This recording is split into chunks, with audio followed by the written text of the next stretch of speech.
Tyrese Haliburton is the first player in NBA playoff history to record 30 points, 10 rebounds, 15 assists, and 0 turnovers, and the second in playoff history to have a triple-double with 0 turnovers.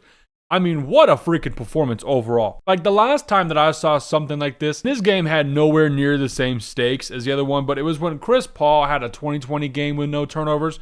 I mean, 20 points, 20 assists, and 0 turnovers is crazy. And that was just a regular season game against the freaking Pelicans in like 2016. No stakes. 20 assists is cool, but to have 30, 10, 15, and no turnovers, and to play good overall, like it was a clean 30, clean 15, no turnovers. He was just hot the whole time.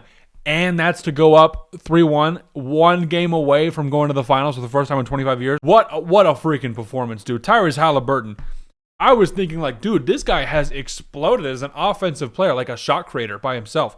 And I was like, let me look at the stats. So regular season, he's averaging 18.6 points, 9.2 assists, and 1.6 turnovers with 38% from 3 on 7.7 attempts.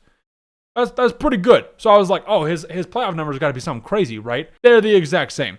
19.4 points, 9.8 assists, 1.9 turnovers, with 33% on 7.4 attempts. So I was like, what's the difference? And it's something that you've all seen. If you've watched the games, you've seen this as well. It's that clutch gene, bro. He's popped off. I mean, think about it. This is the second conference finals appearance that he's had in back-to-back years. It's 1 in 24, 1 in 25. Crazy. I mean, it's a very, very impressive performance for a young guy who is up and coming as a really good offensive engine. And we'll talk about that later and how those guys play off historically. But right now, let's talk about the game notes. These guys came out hot. They scored 43 points in the first quarter. I mean, to score 43 in any quarter is impressive, but just to come out swinging. You lose game 3. Like this whole Pacers team mantra. By the way, I love their shirts. The yes sirs. Those are freaking fire. Yes sir. Besides that mantra, the next mantra is to like have the mind of a goldfish, where you go into a game, you're just like, nothing matters. Lock in. 43 points out the gate. And then they closed the game out well, too. I mean, the first quarter was just dunks and threes. I mean, it was Tyrese Haliburton was someone step off. Okay, he's maybe 2 feet behind the three-point line. Someone's not crossing the three-point line. He's just pulling it. I mean, we could see right here. 5 for 12 on threes is really, really good. And then 11 for 23 on the game in 38 minutes is very, very good. I mean, we could see 12 rebounds, 15 assists, 4 steals, no turnovers. Plus 16. I feel like it should have been higher than plus 16. With 32 points. But yeah, we'll talk about Siakam in a sec too. That guy popped off. But yeah, that was the name of the game. They were leading at halftime, 69-64, I believe. And the Knicks, their game plan was to try and slow them down. The Knicks, you look at them and they have, that good half-court offense. Jalen Brunson's very good at decision-making. They got shooters and OG and Mikal have been playing a lot better. And they played well this game, but the Pacers, I just feel in the third quarter, these teams that are good in the third quarter, especially at home and on the road, those guys go win championships. You look at the Warriors. When the Warriors, with or without KD, were making the playoffs, and you went in the halftime, you were leading by 10, you might be down 20 going into the fourth. Seriously. And this is how I feel about this Pacers team. They come out the gate in the first quarter, and in the third quarter, they play well, and then they just defend and play very well. They got outscored in the fourth quarter of this game, but only 30-28, so nothing insane. But they just get loud. It's a loud environment. And I was thinking about it while I was watching. I'm like, yeah, Indiana and New York, these are like the two meccas of basketball. Like New York is like Rucker Park with, Cat. That was, you've seen that, you know what I'm funny. But yeah, New York, very, very good place for basketball. Indiana, I mean, talk about the Midwest, very good place for basketball just in general. People say it's like the birthplace of basketball. I don't know. But very cool that that's kind of like a contrast here where you get like the kind of actual city, big city, street courts, stuff like that. And then you just get guys shooting on a hoop in their barn.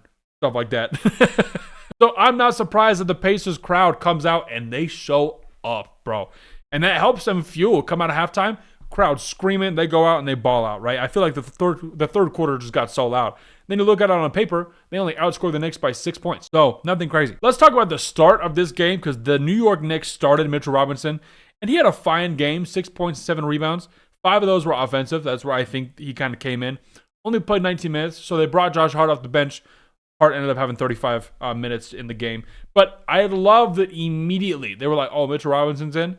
Okay, let's try and get him either into foul trouble. I don't know the whole plan of what they were doing. Wasn't sitting on the bench. But they went right at him. Miles Turner had a post-up, hit a drop step, pump fake, And then he got fouled, threw it up high off the glass, fell in, immediate crazy and one. Crowd's going crazy. I mean, what a way to start off the game. And they went right at him. But outside of obviously they lost, but the Knicks played a very, very good game. 43% from three is not that a slouch out. I think they were 12 for 28. Yeah, they were 12 for 28. And it never felt like they were really going to win this game, but they were never losing by a whole ton. When they would lose, they'd kind of, come back and be resilient. And I was like, I don't think they're going to win. But they're in range where if the Pacers just go cold, which they did, I think they didn't have a bucket for 3-4 minutes there. The Knicks just didn't capitalize on that. But I was like, ooh, it could be like a little Cobra strike here and there where they take the lead and then they hold it. And I mean, that's been the whole thing for this entire series. It's just being crazy comebacks, back and forth, game winner, stuff like that. But Pascal Siakam was amazing. I mean, let's look at it. 30 points in 35 minutes, 11 for 21. I think that's 55% from the field. 3 for 4 from three. He had some clutch threes, just some freaking bangers that popped off. Plus 9, 5 for 6 from the free throw line. And then another guy who popped off. A lot of these were free throws, obviously. You could see 10 for 11 from the free throw line in 12 minutes. But 20 points for Ben Mathurin at the bench. Ben Mathurin was a guy who I was like, ooh, he was really he wasn't playing last year because he was injured, and I was like, oh, they're going to need him. And then I'm like, oh, this whole kind of playoff run, he hasn't really popped off. He hasn't been doing very well. There we go. That's the Pacers. I mean, they played 5 guys off the bench more than 10 minutes. Very, very impressive. But yeah, Siakam was great. This is his role where he can kind of play that second fiddle guy. I mean, if you're playing second fiddle and you're scoring 30 points in a playoff game, you're probably going to win that game. So very, very good situation with the Pacers, looking good. Do I think they're going to go to the finals? Yeah.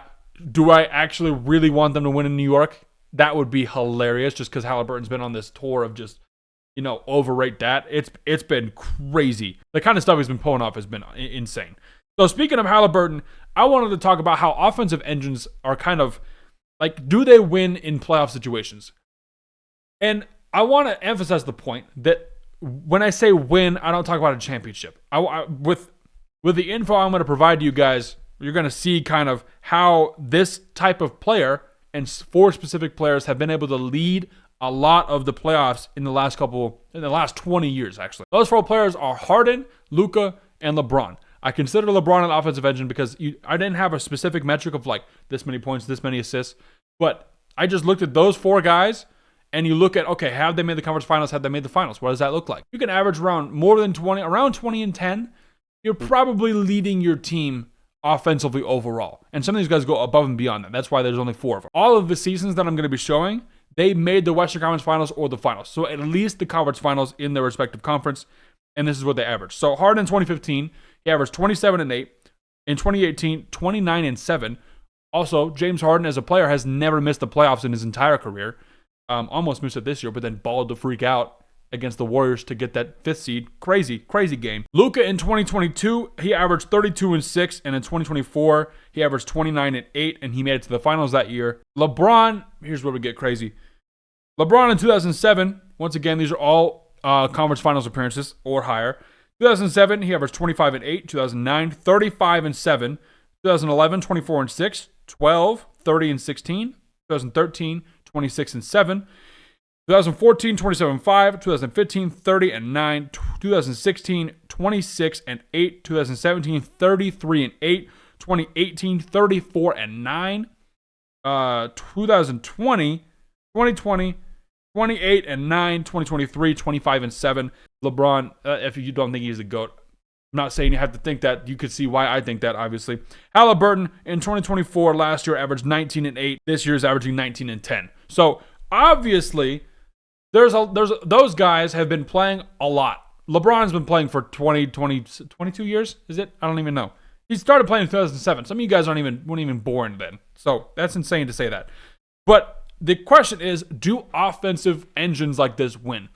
Now, I can say, obviously, not at the highest level. LeBron isn't just an offensive engine like this. He is in terms of his scoring and his passing, in terms of statistics and how they play. But LeBron is just on a different tier with his physicality and his build, and he's one of the best ever. So he's kind of over here. Harden, Luka, and Haliburton are kind of in the same thing. And I'm talking about this because I'm looking at Haliburton's shot creation, and it's matching up a little bit more, starting to match up with Harden and Luka and how they play. So out of the last 19 seasons, there's been 2 conference finals per year. So there's 38 conference finals in the past 19 seasons. These 4 players combined for 18 conference finals appearances in the last 19 seasons. So that's basically 1 conference finals appearance per season for these 4 players who are deemed as offensive engines. So do they win? I'd say yes, because if you're one of the last 4 teams out of the conference finals, so it's you and another team and then 2 other teams. So if you're one of the last 4 teams out of 30, you're a pretty good team. I'd say that it's like the best. You're probably a top 4 team that season. So can these guys lead to winning? Yes. Do they finish the job and win a championship? No. Harden never won a championship. Luka in his young career, 8, 9 years, whatever, never won a championship. Haliburton kind of just started. Never won a ring, obviously. LeBron has had a ton, but he's been to the finals, I think, 10 years in a row? 8 times in 10 years. That's ridiculous, by the way. Holy crap. But we can see that this type of player is winning. They win. They get their teams to the conference finals, and then you kind of have to see what happens there. So we'll see. The Pacers went to the finals. Last year, the Mavericks were led by Luka. They got into the finals. There's an option for you to put Jokic in this category, and then we can look at the stats, and it's even more. I'm missing a ton of guys. These are just the main guys that I want to talk about. I think this is going to be a whole different video. But that was my main thing. That holy crap, yeah, Haliburton, he's a success for winning, dude. He's legit. It's not just, oh, he's carrying the team and the team is kind of like the shield and he just passes and helps everyone out. Dude, he had 32, 10, and 15 with 0 turnovers. This guy's a star. Absolutely. So that's all I got for today. We got a video coming out tomorrow. I got a lot of stuff going on with the channel and I'll announce it later, but fun stuff. So that's all I got for today. We out.